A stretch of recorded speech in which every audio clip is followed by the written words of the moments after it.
తీవ్రవాదానికి బలైన ఒక గొప్ప నాయకుడు, భారత రత్న, ఈ దేశానికి ప్రధానమంత్రిగా వన్నె తెచ్చిన నాయకుడు కీర్తిశేషులు రాజీవ్ గాంధీ గారు. వారిని స్మరించుకోవడం, తీవ్రవాదం మీద పోరాటం చేయడం అనేది ప్రతి భారతీయుడి యొక్క లక్ష్యం. వారు ఇచ్చిన స్ఫూర్తి, వారి నాయకత్వం ఈ భారతదేశానికి 21వ శతాబ్దానికి పునాదులు వేసింది. సాంకేతిక నైపుణ్యంతో పాటు ఆర్థిక సరళీకృత విధానాలకు ఆద్యం పోసి, ఆర్థిక సరళీకృత విధానాలతో దేశాన్ని బలమైన ఆర్థిక దేశంగా నిలబెట్టడమే కాకుండా యువతకు 21 సంవత్సరాల ఓటు హక్కు ఉంటే వయస్సు తగ్గించి 18 సంవత్సరాలకే ఓటు హక్కు ఇచ్చి ఈ దేశంలో రాష్ట్ర ప్రభుత్వాలను, కేంద్ర ప్రభుత్వాలను ఏర్పాటు చేయడంలో యువతకు కీలకమైన బాధ్యతను అప్పచెప్పిన ఒక గొప్ప నాయకుడు రాజీవ్ గాంధీ గారు. ఈరోజు మనమందరం నిన్న మొన్న జరిగిన పహల్గామ్ సంఘటన తర్వాత మొట్టమొదటిసారి దేశ విభజన సమయంలో ప్రాణాలు అర్పించిన మహాత్మా గాంధీ గారిని గుర్తు చేసుకోవాలి. ఆ తర్వాత 1971లో పాకిస్తాన్ మన మీద పెత్తనం చెలాయించాలి అంటే ఆనాటి ప్రధానమంత్రి, ఉక్కు మహిళ శ్రీమతి ఇందిరాగాంధీ గారు పాకిస్తాన్కి బలమైన గుణపాఠం చెప్పడమే కాకుండా పాకిస్తాన్ని 2 ముక్కలుగా చీల్చి బంగ్లాదేశ్, పాకిస్తాన్ దేశాలను ఏర్పాటు చేసి శాశ్వత గుణపాఠం పాకిస్తాన్ ప్రభుత్వాలకు, పెద్దలకు చెప్పడం జరిగింది. ఈ రోజు కూడా దాదాపుగా 54 సంవత్సరాల తర్వాత కూడా ఈ దేశంలో తీవ్రవాద అంశం ప్రస్తావనకు వచ్చిన, ఈ దేశం మీద పక్క దేశాలు దాడి చెయ్యాలనుకున్నప్పుడు తీవ్రవాదుల ముసుగులో, అంతర్జాతీయ ఉగ్రవాదుల ముసుగులో ఈ దేశ పౌరుల మీద దాడి చేసినప్పుడు వాళ్ళని నిర్మూలించడంలో శ్రీమతి ఇందిరాగాంధీ గారే మనకు ఆదర్శం. ఈనాడు మరొక్కసారి ఒక బలమైన నాయకత్వం, ఉక్కు మహిళను దేశ ప్రజలందరూ, దేశ ప్రజలే కాదు ప్రపంచం ఈరోజు వారిని గుర్తు చేసుకున్నారు. ఆనాడు పాకిస్తాన్ మీద యుద్ధం జరిగినప్పుడు అమెరికన్ ప్రెసిడెంట్ శ్రీమతి ఇందిరాగాంధీ గారికి అమెరికాలో సూచన చేసి మేము మధ్యవర్తిత్వం వహిస్తాము అని చెప్పి, మీరు యుద్ధాన్ని ఆపాలి అని చెప్పినప్పుడు విస్పష్టంగా మీకు తెల్ల రంగు ఉన్నది కదా అని చెప్పి మా మీద పెత్తనం చెయ్యాలనుకుంటే భారతదేశం సహించదు, మా దేశం యొక్క సమస్యను, మా భద్రతను మేమే కాపాడుకోగలుగుతాం, మా దేశాన్ని మేము రక్షించుకోగలుగుతాం, మాకెవ్వరి సూచనలు, ఎవరి మధ్యవర్తిత్వం అవసరం లేదని విస్పష్టంగా ఆనాడు శ్రీమతి ఇందిరాగాంధీ గారు చెప్పడం జరిగింది.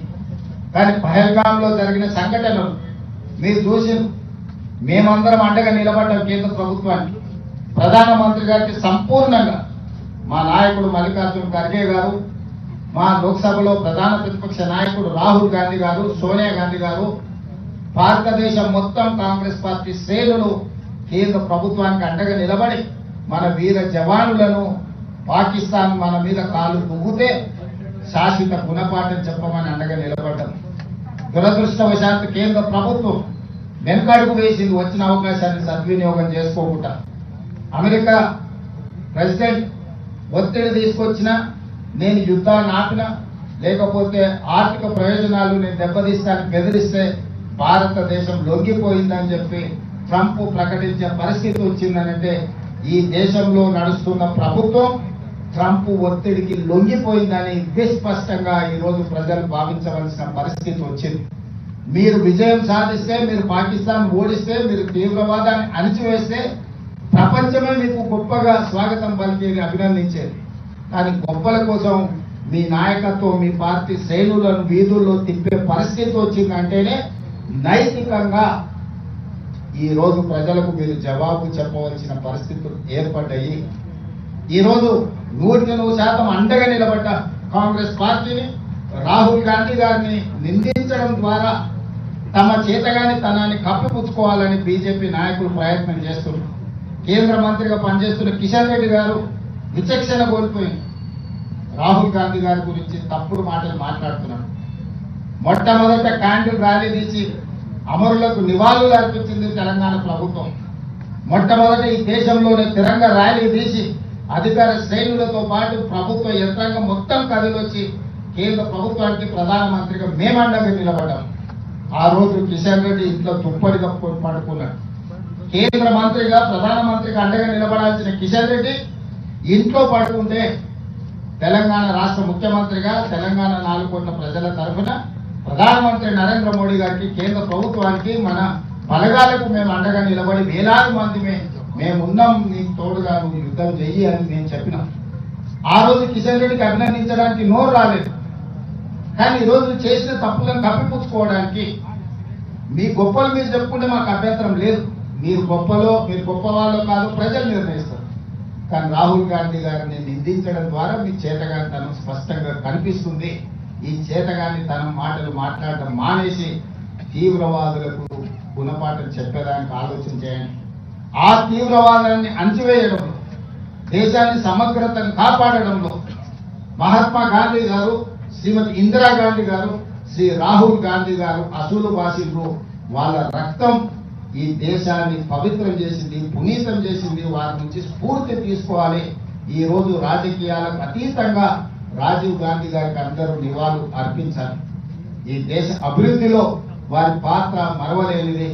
ఈ రోజు ఇక్కడ ఒక పక్కన తెలంగాణ సాధించిన అమరవీరులు, ఇంకొక పక్కన దేశ సమగ్రతను కాపాడిన అమరవీరుడు రాజీవ్ గాంధీ గారి విగ్రహం, ఆ పక్కన శ్రీమతి ఇందిరాగాంధీ గారి విగ్రహం, ఆ పక్కన పివి నరసింహారావు గారి విగ్రహం. ఈ ప్రాంతంలో స్ఫూర్తినిచ్చే ప్రదాతల యొక్క సమూహం ఇక్కడ ఉన్నది. వారందరినీ అదే విధంగా నిలువెత్తు అంబేద్కర్ ఇక్కడనే ఉన్నాడు. వీళ్ళందరి ఉండే ప్రాంతంలో రాజీవ్ గాంధీ గారి విగ్రహాన్ని పెడితే సంకుచిత స్వభావం కలిగిన కొంతమంది రాజకీయ నాయకులు విమర్శలు చేస్తున్నారు. వాళ్ళ పట్ల జాలి చూపించడం తప్ప మేము ఏమి అనము. వాళ్ళు కూడా వచ్చి భారతరత్న ప్రధానమంత్రిగా పనిచేసి దేశానికి వన్నె తెచ్చిన రాజీవ్ గాంధీ గారికి నివాళులు అర్పించాలి. ఈ రోజు దేశమంతా మళ్ళొక్కసారి శ్రీమతి ఇందిరాగాంధీ, శ్రీ రాజీవ్ గాంధీ గారిని గుర్తు చేసుకుంటున్నారు. నిన్న మొన్న జరిగిన యుద్ధంలో మన పరిస్థితి ఎట్లున్నదో నేను ఎక్కువ మాట్లాడదలుచుకోలేదు. దేశ ప్రజలందరూ కూడా నిశితంగా గమనిస్తున్నారు. మేము సంపూర్ణంగా భారత ప్రభుత్వానికి, భారత జవాన్లకు అండగా నిలబడతాం. అది మా బాధ్యత. ఈ దేశానికి స్వతంత్రం తెచ్చింది మేము. ఈ స్వతంత్రాన్ని కాపాడే బాధ్యత మాది. ఈ ప్రజలకు రక్షణ కల్పించే బాధ్యత మాది. మా ప్రభుత్వానికి, మా పార్టీకి స్పష్టత ఉన్నది. దేశ సమగ్రత విషయంలో మేము రాజకీయాల జోలికి వెళ్ళాం, రాజకీయాలు ప్రస్తావించాం. దేశ భద్రతకు కట్టుబడి ఉంటాం. అవసరమైతే ప్రాణ త్యాగాలు చేసిన చరిత్ర ఈ పార్టీకి ఉన్నది, గాంధీ కుటుంబానికి ఉన్నది. వారి స్ఫూర్తితోని తెలంగాణ రాష్ట్ర ప్రభుత్వాన్ని ముందుకు నడిపిస్తామని తెలియజేస్తూ మరొకసారి రాజీవ్ గాంధీ గారికి ఘనమైన నివాళులు అర్పించడానికి అందరూ ముందుకు రావాల్సిందిగా తెలియజేస్తూ మీ అందరి దగ్గర సెలవు తీసుకుంటున్న మిత్రులారా.